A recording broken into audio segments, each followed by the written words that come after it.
सुप्रभात बच्चों। वो हिंदी साहित्य को ही हम लोग आगे बढ़ाते हुए आज हम लोग अगला चैप्टर पढ़ेंगे सफ़ेद सच। सफ़ेद सच शीर्षक कहानी ए हिमांशु जोशी द्वारा लिखी हुई यह एक आप बीती कहानी है। आप बीती का मतलब होता है कि वह खुद उनके जीवन में वह बीती हुई कहानी है, यानी वह अपने जीवन के बारे में, उनके जीवन में कभी प्रकार की जो घटना हुई है उस घटना को वह क्या करते हैं इस सफ़ेद सच शीर्षक कहानी के माध्यम से वह बता रहे हैं। ठीक है, आइए देखेंगे हम लोग पाठ से पहले कि यह बच्चों की तोतली भाषा में आगे बढ़ती हुई एक मर्म स्पर्शी कहानी है। मर्म स्पर्शी का मतलब होता है कि हृदय को छू जाने वाली, जिसमें कहानी सुनाने वाला स्वयं उसका पात्र है। यानी सफ़ेद सच शीर्षक कहानी में जो कहानी बता रहा है, कहानी सुना रहा है, वह व्यक्ति स्वयं उसका पात्र है। वह स्वयं उस कहानी का पात्र रह चुका है। ठीक है, कहानी के अंत में दिवंगत माँ की याद में उसकी आंखों से आंसू छलक जाते हैं। यानी जो कहानी बता रहा है जो व्यक्ति अपने बच्चों को, क्योंकि बच्चों की यह आदत ही होती है और बच्चे जो है कहानी सुनना ज़्यादा पसंद करते हैं। ठीक है, तो इस कहानी में भी हिमांशु जोशी के बच्चे उनसे कहानी सुनने की जिद करते हैं और वह कवि जो है, लेखक जो है, वह क्या करते हैं कि अपने बच्चों को कहानी सुनाते हैं जो कि स्वयं उनके जीवन में घटी हुई है और वह स्वयं उनके पात्र हैं और उनकी माँ पर आधारित यह कहानी है। तो आइए देखते हैं। उसकी कहानी सुनाइए ना पापा, जो फटे कपड़े पहनता था, बर्फ पर नंगे पांव चलता था, कंधे पर सामान लादे एक दिन में 20-20 मील चल देता था। आपने क्या नाम रखा था उस छोटे बच्चे का? है ना। तो बच्चे जो है बहुत शरारती होते हैं और जिज्ञासु प्रवृत्ति के भी होते हैं। इसके बारे में नहीं जानते हैं बच्चे, वह जो है उसके बारे में जानना चाहते हैं, है ना। कभी कभी ऐसे सवाल भी करते हैं इसका जवाब नहीं होता है। सभी बच्चे जिज्ञासा से सामा मेरी ओर देखते रहे। यानी लेखक खुद कह रहे हैं कि सभी बच्चे जिज्ञासा यानी जानने की इच्छा से उसको देख रहे थे। टेलीविज़न खराब है, बिस्तर पर लिहाफ ओढ़े में बैठा हूँ। लिहाफ का मतलब ओढ़ने वाला एक वस्त्र है, ठीक है, कंबल टाइप का। तो वह कोई पुस्तक पढ़ रहा हूँ। आसपास बच्चे हैं गर्म कपड़ों में लिपटे। श्रीमती जी दूर कुर्सी पर बैठी कार्डिगन उड़ रही है। ठीक है, ठंड का मौसम है और पहाड़ी क्षेत्र की कहानी है, तो पहाड़ी क्षेत्र में जाहिर सी है ठंड तो हमेशा पड़ता है। तो ये भी जो है गर्म कपड़ा उड़ करके बैठे हुए हैं, बच्चे भी गर्म कपड़े पहने हुए हैं और इनकी पत्नी कुछ दूर पर बैठ करके वह कुछ गर्म अभी स्वेटर वगैरह बुन रही है और बच्चे ने कहानी सुनने की जिद कर रहे हैं, सुनाने की। मैं पीली दीवार की ओर देख रहा हूँ, दूर कहीं खो गया हूँ। हाँ पापा, नन्हा नीपू मुझे झकझोर रहा है। जब कुत्ते उसके पीछे पीछे भागते थे तो वह कैसे दौड़ता था। बच्चों की तोतली भाषा के बारे में यहाँ पे दिखाया गया है कि बच्चे किस प्रकार से तोतली भाषा बोल करके वह बड़ों का दिल जीत लेते हैं। कौन दौड़ता था मैं पूछता हूँ। अले वही हली पैंट वाला जो बहुत गरीब था। बच्चे तोतली भाषा में बात कर रहे हैं। हरे पैंट वाला जो क्या था, बहुत गरीब था। हाँ हाँ, मुझे सहसा भूली हुई कहानी याद आ जाती है। ठीक है, गंदी टोपी वाले की कहानी ना। तो नहीं पैंट की सबसे छोटा बेटा फिर चाह पूछता है। ठीक है, मैं अब भूल गया हूँ कि पिछली बार मैंने क्या सुनाया था।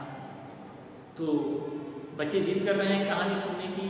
लेखक कह रहे हैं मैं तो उस बात को भूल गया था कि मैं पिछली बार आपको क्या सुनाया था। ठीक है, हाँ क्या थी वह कहानी, उसी से पूछता हूँ।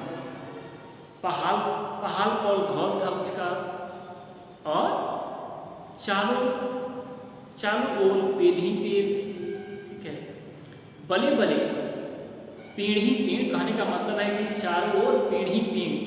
तोतली भाषा में बच्चे बोल रहे हैं कि चारों ओर पेड़ ही पेड़। बले बले उन पेड़ों से मिले घने जंगल को भी मुझे कभी कभी अकेले ही पाल करना पड़ता था। एक बार उसने दूर से रीछ को आते देखा था। रीछ यहाँ पे होना चाहिए रीछ, तो बच्चे यहाँ पे बोल रहे हैं रीछ। एक बंदर की प्रजाति का क्या होता है, वह एक जानवर है। हाँ हाँ, मैं नाटकीय अंदाज में कहता हूँ, जैसे सारी कहानी सहसा याद आ गई। उसने जंगल में रीछ देखा था। मैं यहीं से कहानी का सिरा जोड़ता हूँ, ठीक है। रीछ कितना बड़ा था, काला।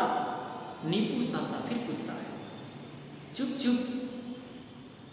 बच्चे उसे चुप कराने लगते हैं, परंतु मैं उनकी बातें नहीं सुनता। दोनों बाहें फैलाकर नीपू को बतलाता हूँ। इतना बड़ा, काले काले, मोटे झबरेले बाल, लंबे नाखून, सफ़ेद दांत, बड़े बड़े। अगले पंजे हवा में उछलता हुआ वह झपझप चल रहा था। तो कहानी बता रहे हैं लेखक कि वह जो है बंदर प्रजाति का था, उसका नाम था रीछ था, है ना। लंबे लंबे उसके बाल थे, ठीक है। झप झप करके चल रहा था। परसों तो आपने कहा था कि वह बर्फ के ऊपर काली गठरी की तरह बैठा था। सोनू बात करता हुआ कहता है ना। तो कहानी सुनते समय बच्चे बीच बीच में क्या करते हैं, कुछ प्रश्न भी करते हैं, नहीं समझ में आता है तो जिज्ञासा से वो क्या है, ठीक है। तो कहता है कि परसों तो आपने बताया था कि बर्फ के ऊपर काली गठरी की तरह बैठा था। तो सोनू को खराब लगता है और सोनू बात को काट देता है। कहता है कि चुपो, कहानी सुनाने दो पिताजी, तुम बीच में डिस्टर्ब मत करो, ठीक है। हाँ, तुम ठीक कह रहे हो बेटे, मैं भी गलत नहीं कह रहा हूँ। वह पहले गठरी की तरह बैठा था, सफ़ेद बर्फ के ऊपर धूप सेंक रहा था, किंतु ज्यों ही गंदी टोपी वाले लड़के को देखा, वह सहसा गुस्से में खड़ा हो गया, ठीक है। अपने अगले पंजे हवा में हिलाता हुआ लपक लपक कर भागने लगा, ठीक है। वह जब अपनी अगली पंजे आगे बढ़ाएगा तभी वह आगे बढ़ पाएगा ना, मैं उसे समझाते हुए कहता हूँ, ठीक है। हाथ कैंची उचके, कह रहा है कि हाथ कैंची उचके, तू बीच में क्यों टूकता है। तो फिर बच्चे ही आपस में क्या कर रहे हैं, है ना। लेखक कहानी सुना रहा है और बच्चे आपस में ही कह रहे हैं कि तुम बीच में क्यों टूकता है ना। पापा को कहानी सुनाने दो। सोनू गुस्से से नीपू की ओर देखता हुआ चिल्लाता है, पापा आप अपनी कहानी आगे सुनाओ ना। आप कहानी कहना जारी रखिए कि बच्चे को कहानी सुनना अच्छा लग रहा है। मैं कहानी फिर आगे बढ़ाने लगता हूँ। गंदी टोपी वाले बच्चे ने जब रीछ को अपनी ओर आते देखा तो डर से उसके रोंगटे खड़े हो गए। वह थर थर कांपने लगा। चीखने के लिए उसका मुंह खुला, परंतु आवाज़ न निकल पाई। तभी उसे पता नहीं क्या सूझा, वह सरपट नीचे ढलान की ओर भागने लगा। रास्ता ऊबड़ खाबड़ था, पगडंडी नुमा, परंतु वह प्राण बचाता हुआ भागता रहा। जब वह घाटी के पास पहुंचा तो उसने एक बार मुड़कर पीछे देखा।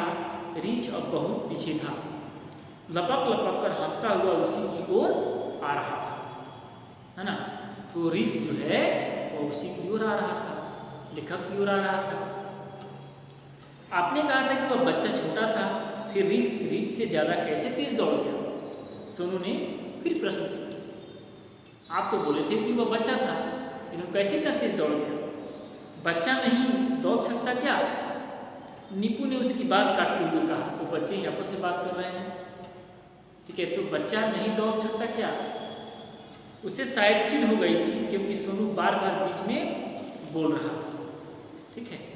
सोनू ठीक कह रहा है, मैं सोनू का पक्ष लेता हूँ। यदि बच्चा ऊपर की ओर भागता तो रीछ कुछ ही मीटर की दूरी पर उसे दबोच लेता। सौभाग्य था कि वह नीचे की ओर दौड़ा, ठीक है। और उसके बाद में हम देखेंगे कि वास्तव में क्या वह ऋषि जो है वह दौड़ते हुए आदमी को खाया कि नहीं खाया। ठीक है, और उसके बाद में इस कहानी के यहाँ से क्या होता है, ठीक है, तो फिर हम लोग अगले वीडियो में देखेंगे। ठीक है, तब तक के लिए